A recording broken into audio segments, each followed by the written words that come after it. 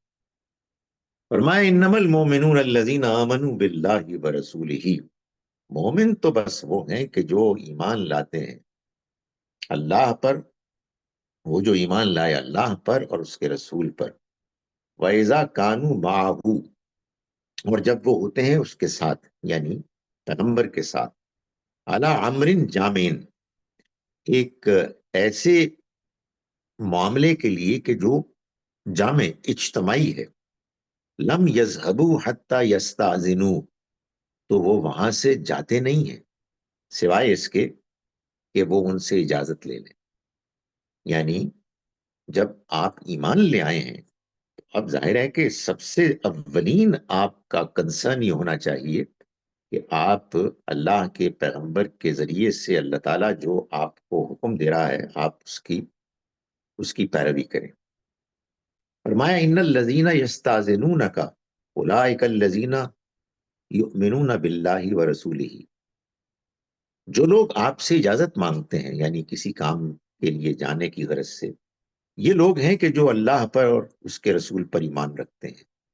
فَإِذَا اسْتَأْذَنُوكَ، تو اے پیغمبر جب یہ آپ سے اجازت مانگیں لِبَعْضِ شَأْنِهِمْ، اپنے بعض کاموں کے لیے، فَأَذَنْ لِمَنْ شِئْتَ، تو آپ اجازت دیں جس کو چاہیں، اس لیے کہ سب سے اہم کام تو آپ کا ہے جو آپ کر رہے ہیں۔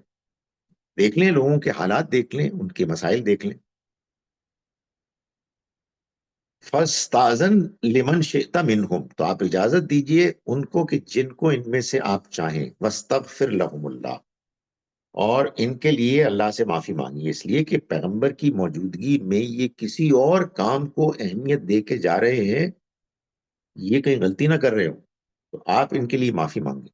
ان اللہ غفور الرحیم، بے شک اللہ مغفرت کرنے والا، رحم کرنے والا ہے۔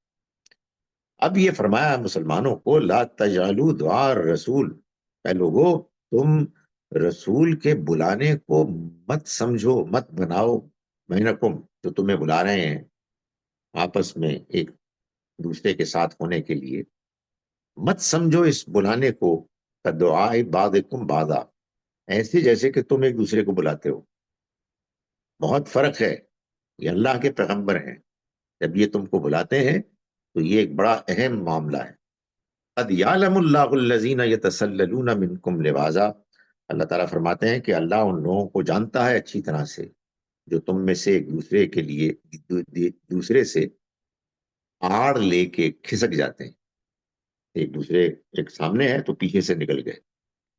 فَلْيَحْذَرِ الَّذِينَ يُخَالِفُونَ عَنْ أَمْرِهِ، تو ڈرے وہ لوگ کہ جو گریز کرتے ہیں، عن امرہ، ان کے حکم سے، یعنی اس کو ٹالتے ہیں، گریز کر کے کھسک جاتے ہیں۔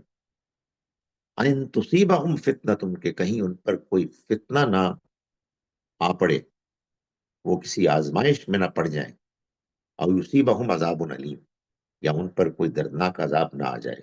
الا، جان لو، ان للہ ما فی السماوات والارض، اللہ ہی کا ہے جو کچھ بھی آسمانوں میں ہے اور جو کچھ بھی زمین میں۔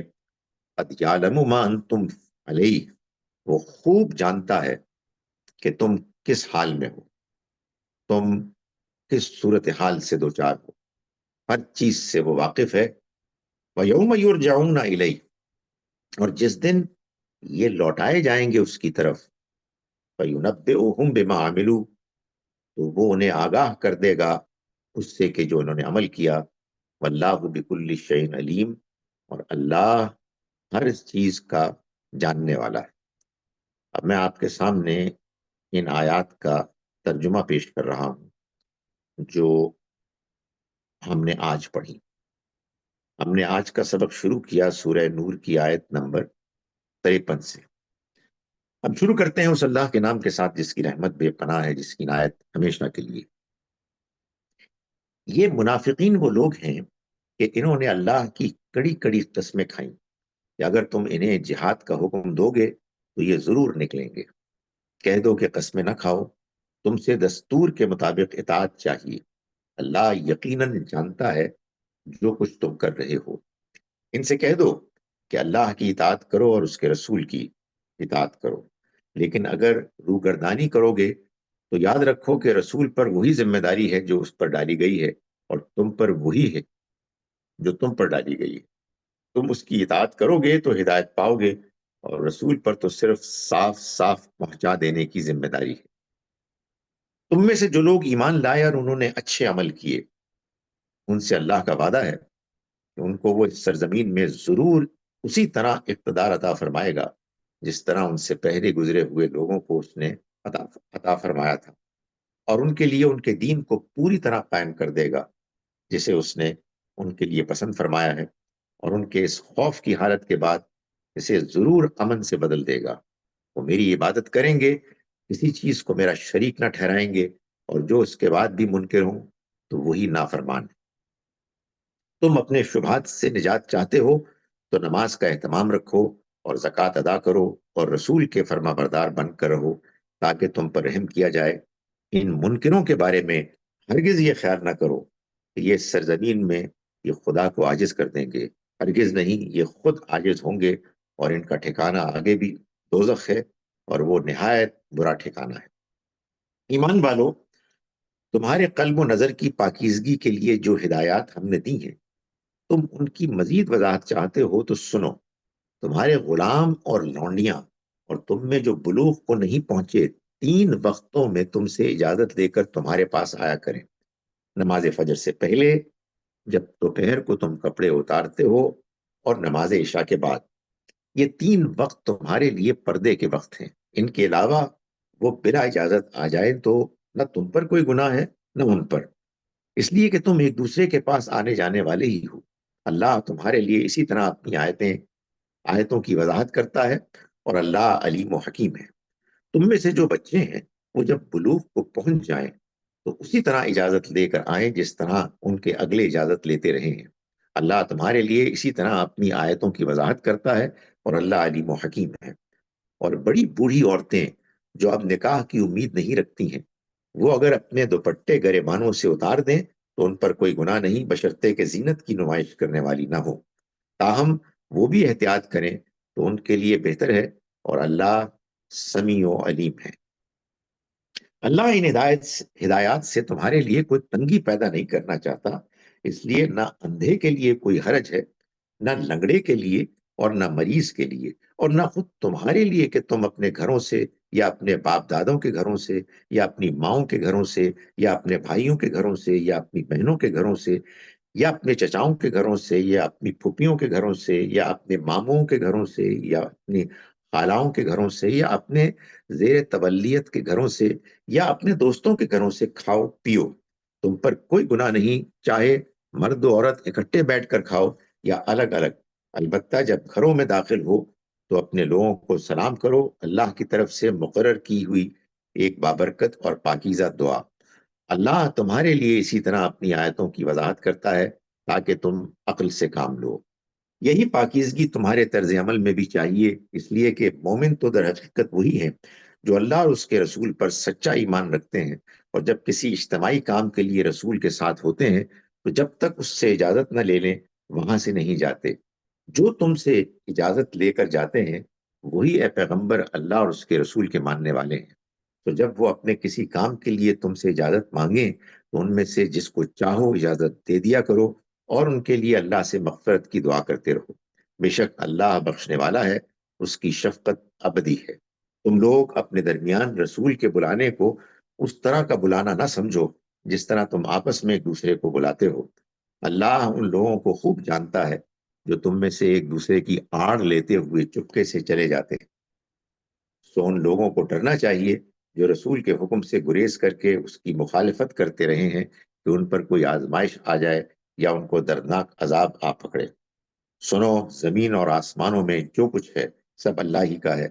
تم جس حال پر ہو اللہ اس کو جان چکا ہے. جس دن یہ اس کی طرف لوٹائے جائیں گے تو وہ انہیں بتا دے گا جو کچھ یہ کر کے آئے ہیں. اور یاد رکھو کہ اللہ ہر چیز سے واقف ہے. اقول قولی ھذا واستغفر اللہ لی ولکم. اب آپ ہینڈ ریز کر کے تو مجھ سے سوال کر سکتے ہیں. اچھا جناب، سب سے پہلے شبنم صاحبہ. جی جی السلام علیکم سر. اچھا. جی سر، ہم نے پڑھا کہ حضور صلی اللہ علیہ وسلم پر تو ذمہ داری پہنچا دینے کی تھی اور انہوں نے اس کو انتظام بھی کیا کہ وہ آگے اسی طرح پہنچتا رہے. تو سر ہسٹوریکلی جو قرآن پاک کی تفاسیر ہیں، سر مجھے کسی سے معلوم ہوا کہ سر میں نے تو ایسے پڑھا تھا کہ جیسے کوئی مشہور صحابہ ہیں جیسے عبداللہ بن عمر یا عبداللہ بن مسعود یا کچھ ابن عباس سم تھنگ، کہ وہ بہت جو کہ اپنے دور کے بہترین مفسر قرآن سمجھے جاتے تھے. مجھے ان کا نام ایگزیکٹ یاد نہیں ہے، لیکن میں نے کافی پڑھا ابن کثیر وغیرہ میں بھی. لیکن سر مجھے ریسنٹلی کسی نے بتایا کہ جو پہلی تفسیر ریٹن فارم میں لکھی گئی وہ تو کوئی 200-250 سال بعد کسی نان عرب کنٹری میں لکھی گئی، اور اسی وجہ سے پھر اس کی ڈفرینس آف اوپینین بھی بلڈ ہوا، کیونکہ عربس کی تو لینگویج تھی تو انہیں ضرورت ہی نہیں تھی اس کی تفسیر کو لکھنے کی. تو سر اس پر میں آپ کی گائیڈ لائن چاہ رہی تھی. Thank you sir. لیکن جو قرآن مجید اللہ کا کلام ہے، اللہ تعالیٰ نے اس کو محفوظ کرنے کا اہتمام کیا. چنانچہ وہ الحمد سے لے کے والناس تک بالکل محفوظ طریقے سے ہم تک پہنچا. اس کے بارے میں اللہ تعالیٰ نے ہم کو یہ بتایا کہ یہ اللہ کا کلام الفرقان ہے. یعنی ہر چیز کے بارے میں جہاں کہیں بھی دین، اخلاق، ایمان میں صحیح اور غلط کے درمیان فیصلہ کرنا ہوگا، یہ کتاب اب فیصلہ کن اتھارٹی ہے. اور یہ بھی بتایا کہ یہ فیصلہ کن اتھارٹی ڈکلیئر کرنے کے بعد اللہ تعالیٰ نے یہ نہیں کیا کہ قرآن کو ایک مبہم، غیر واضح اور اللہ معاف کرے کنفیوز کرنے والی کتاب بنا. بالکل واضح کتاب بنایا جو سمجھ میں آتی ہے. اس کی ایک مثال آج ہی ہم نے دیکھی کہ اللہ تعالیٰ خود اپنی آیات کو واضح کرتا ہے. اس کے بعد کوئی تفسیر نبی صلی اللہ علیہ وسلم کی زندگی میں لکھی گئی یا بعد میں لکھی گئی، اس سے کوئی فرق ہی نہیں پڑتا. ہم تفاسیر جہاں تک ہمارے لیے ممکن ہو ہم اس کو پڑھنے کی کوشش کریں گے، لیکن یہ بات کون سی صحیح ہے یہ تو قرآن مجید کرے گا. یعنی قرآن کو کسی تفسیر کی ضرورت نہیں. تفاسیر مجبور اور پابند ہیں کہ وہ قرآن مجید سے اپنے بیان کو جسٹیفائی کریں، قرآن ان کو انڈورس کرے. سو اس سے کوئی فرق ہی نہیں پڑتا، کیونکہ قرآن اگر ہوتا غیر واضح تو پھر تو اور بات تھی. قرآن واضح ہے. اب یہ ٹھیک ہے اس کی تفصیلات درکار ہوتی ہیں، وہ تفصیلات صحیح ہیں یا غلط ہیں یہ قرآن مجید خود فیصلہ کرتا ہے. جی نادیہ صاحب. جی السلام علیکم. اچھا.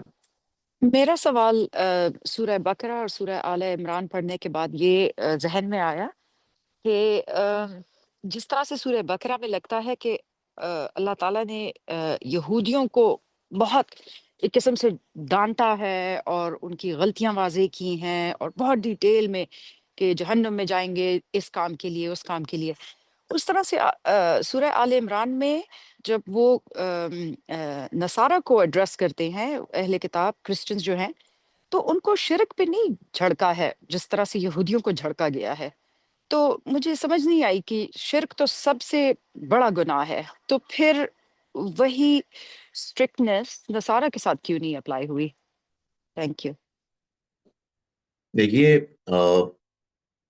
اگر آپ سورہ بقرہ اور سورہ آل عمران کو دیکھیں تو ان میں پہلے حصے میں اللہ تعالیٰ نے اہل کتاب کو دعوت دی ہے، اور اس دعوت میں سورہ بقرہ میں خاص طور پر نمایاں طور پر یہود کو دعوت ہے، اور سورہ آل عمران میں نمایاں طور پر نصارہ کو، کرسچنز کو ہے، اگرچہ کہ دونوں میں دونوں کو ہے، لیکن زیادہ پرومیننٹلی سورہ بقرہ میں یہود کو ہے اور سورہ آل عمران میں نصارہ کو۔ یہود کا مسئلہ یہ تھا، یعنی جو ان کے لیے رکاوٹ بنا ہوا تھا کہ وہ ایمان لائیں، کہ وہ اپنے آپ کو ایک سپیریئر نیشن سمجھتے تھے۔ ان کا یہ خیال تھا کہ وہ چونکہ چنے ہوئے لوگ ہیں، اور اس وجہ سے وہ اپنے نیشن، اپنی فیملی کے علاوہ کہیں اور کسی ہدایت کو ماننے کے پابند نہیں ہے۔ تو یہ جو آپ نے بات بیان کی کہ اس میں اللہ تعالیٰ نے بہت ان کو ڈانٹا ہے، تنبیہ کی ہے، یہ ٹھیک ہے آپ کی آبزرویشن، لیکن ایک بات تو یہ ہے کہ اگر آپ غور فرمائیے تو اس میں، اس ڈانٹ میں جگہ جگہ دونوں شامل ہیں۔ یہ سورہ بقرہ ہی کی آیت ہے نا کہ قالت الیہود لیست النصارى علی شیء وقالت النصارى لیست الیہود علی شیء۔ یہود کہتے ہیں کہ عیسائیوں کی کوئی بنیاد نہیں، عیسائی کہتے ہیں یہودیوں کی کوئی بنیاد نہیں۔ سو ان کو دونوں کو بھی ڈانٹا ہے، لیکن خاص طور پر یہودیوں کو اس لیے ڈانٹا ہے کہ ان کو یہ بتایا جائے کہ یہ تمہاری غلط فہمی بے بنیاد ہے، کہ تم چنے ہوئے ہو اس لیے تمہاری پکڑ نہیں ہوگی۔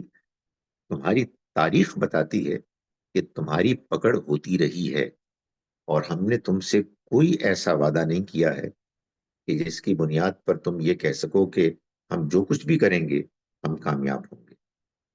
جب آل عمران کو ہم دیکھتے ہیں، سورہ آل عمران کو، تو اس میں اصل میں جو دعوت نمایاں طور پر چونکہ سارا کرسچنز کو ہے، اور ان کا معاملہ اصل میں عیسیٰ علیہ السلام کے معجزات کی وجہ سے، غیر معمولی ان کے ساتھ جو اللہ کا ٹریٹمنٹ ہوا ہے اس کی وجہ سے، وہ ان کی الوہیت کی غلط فہمی میں مبتلا ہو گئے، اور اللہ نے پھر واقعات کو صحیح طرح سے بیان کر کے یہ بتایا کہ یہ جو کچھ بھی ہوا ہے یہ اصل میں اللہ کی طرف سے ان کو ایک خاص صورتحال ملی، جس میں کہ وہ بار بار اس کا اعتراف کرتے تھے، اور یہ بھی بتایا کہ اگر مسیح علیہ السلام بن باپ کے پیدا ہوئے تو اسی سے پہلے تم نے غور نہیں کیا کہ یحییٰ علیہ السلام بھی ایسے ہی غیر معمولی طریقے سے پیدا ہوئے، ایک ایسے باپ ماں کے کی اولاد بن کر کہ جو بوڑھے ہو چکے تھے۔ جو ڈانٹنے کا معاملہ ہے وہ آگے چل کے نصارہ کے معاملے میں بہت سخت ہوا ہے، سورہ نساء میں اور سورہ مائدہ میں۔ وہاں خاص طور پر نصارہ کو مسیح علیہ السلام کے ساتھ اللہ تعالیٰ کا جو ڈائلاگ ہے اس کے ذریعے سے یہ بتایا گیا کہ یہ جو کچھ بھی تم نے شرک کا شروع کیا ہوا ہے کاروبار، یہ بالکل بے بنیاد ہے، یہ ہم پر اور ہمارے پیغمبر پر ایک تہمت ہے۔ سو وہ ظاہر ہے کہ جو مضمون ہے آل عمران کا، وہاں چونکہ دعوت کا پہلو زیادہ نمایاں ہے، اس لیے ان کی غلط فہمی کو دور کرنے پر زیادہ زور دیا گیا ہے۔ روح الامین صاحب، اب تو انمیوٹ کرنے کی آپ کو پریکٹس ہو گئی ہوگی۔ جی، السلام علیکم وعلیکم السلام۔ سر، یہ 55 نمبر آیات میں جو اللہ تعالیٰ فرماتے ہیں کہ زمین میں اقتدار کا جو وعدہ ہے وہ ایمان والے کے ساتھ ہے اور جو عمل صالح کرے، تو سر جو مسلمان کی جو موجودہ صورتحال ہے یہ کچھ اس آیت سے ٹسل نہیں ہو رہی ہے؟ جی دیکھیں، گزارش یہ ہے کہ قرآن مجید کو ہمیں پڑھنا چاہیے ایسے کہ جیسے قرآن بیان کر رہا۔ ہمارے ہاں ایک عام طور پر یہ ٹینڈنسی ہوتی ہے کہ لوگ چونکہ یہ بات کہتے ہیں کہ قرآن تو سارے انسانوں کے لیے، سارے زمانوں کے لیے ہدایت بن کر آیا ہے، تو اس میں جو کچھ بھی بیان ہوا ہے وہ سب پر اپلائی ہوتا ہے۔ یہ بات ٹھیک ہے، لیکن کیسے اپلائی ہوتا ہے؟ ایسے ہوتا ہے کہ جو قرآن میں بیان کیا گیا ہے اس کو ویسے ہی سمجھیں جیسے کہ قرآن بیان کر رہا ہے، اور پھر اس کو اپلائی کریں۔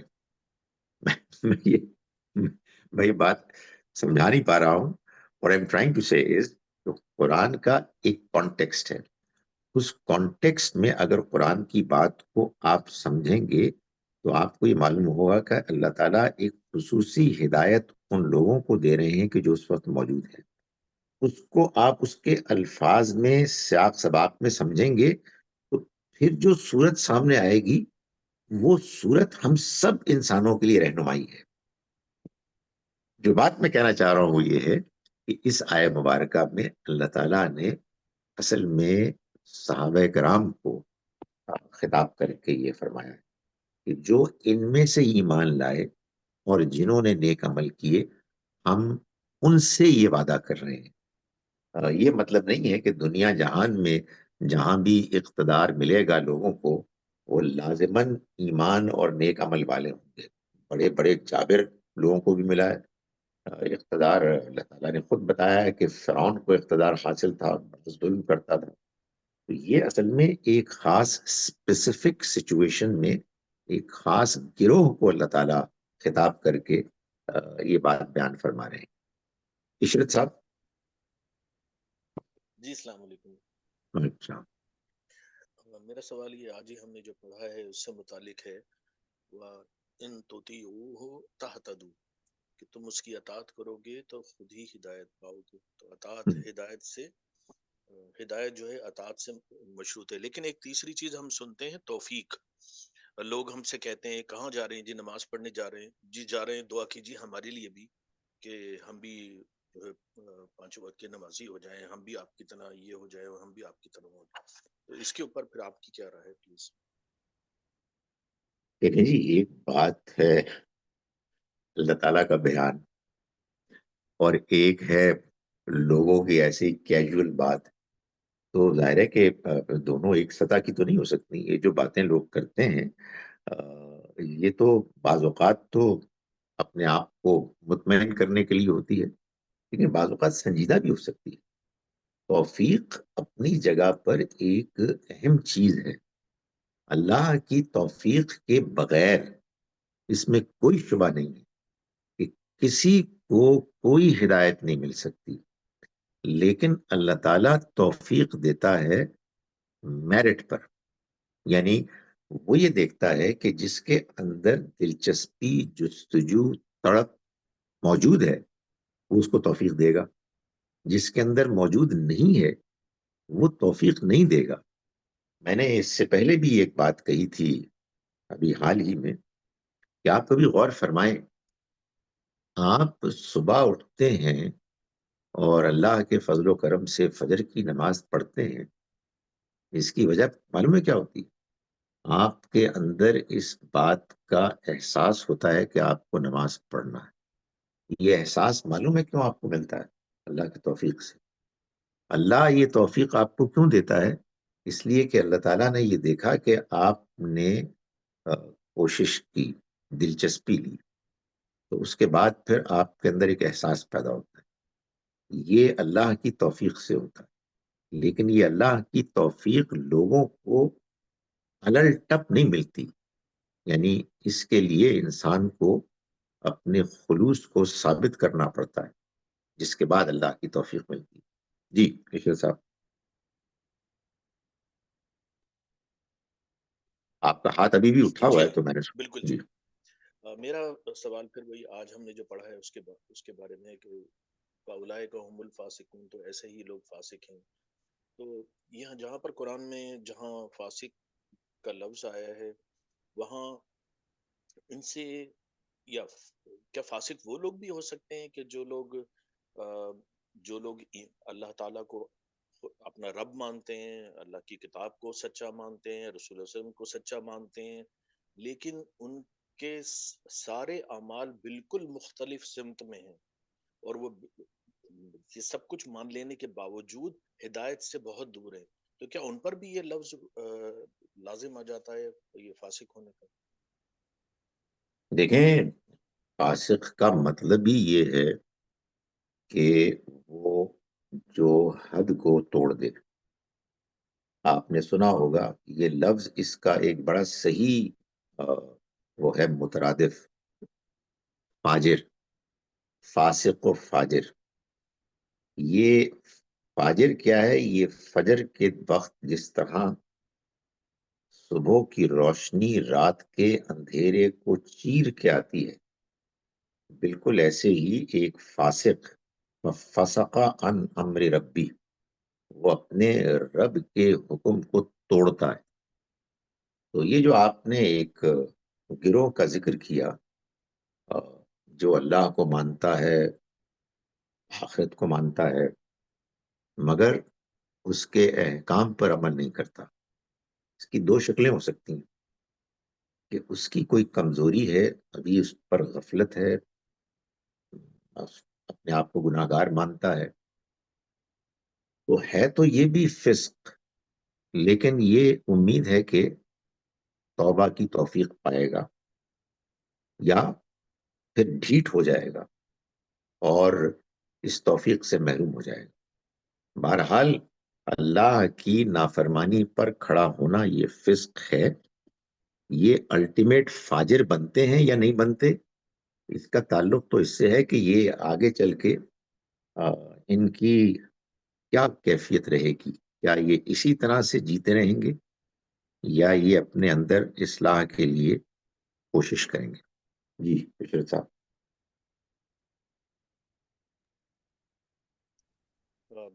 میرا سوال یہ ہے کہ اللہ تعالیٰ نے یہاں پر یہیں پر کہا ہے واقعی الصلاۃ وآتوا الزکاۃ وأطیعوا الرسول لعلکم ترحمون. تم نماز قائم کرو، زکات دو اور رسول کی اطاعت کرو. تو تھوڑا سا اس کو ایکسپلین کر دیجیے گا کہ وہ نماز تو پڑھ ہی رہے ہیں، وہ زکات بھی دے رہے ہیں، پھر ان کو پھر یہ کہنے کی ضرورت کیوں پیش آ رہی ہے کہ تم اب رسول کی اطاعت بھی کرو؟ کیونکہ وہ اطاعت کرنے والے سے تصور یہ آتا ہے کہ جو نماز پڑھ رہا ہے، زکات دے رہا ہے، اطاعت تو کر ہی رہا ہوگا، تو پھر یہ اطاعت کو الگ سے کہنے کی کیا ضرورت پیش آئی؟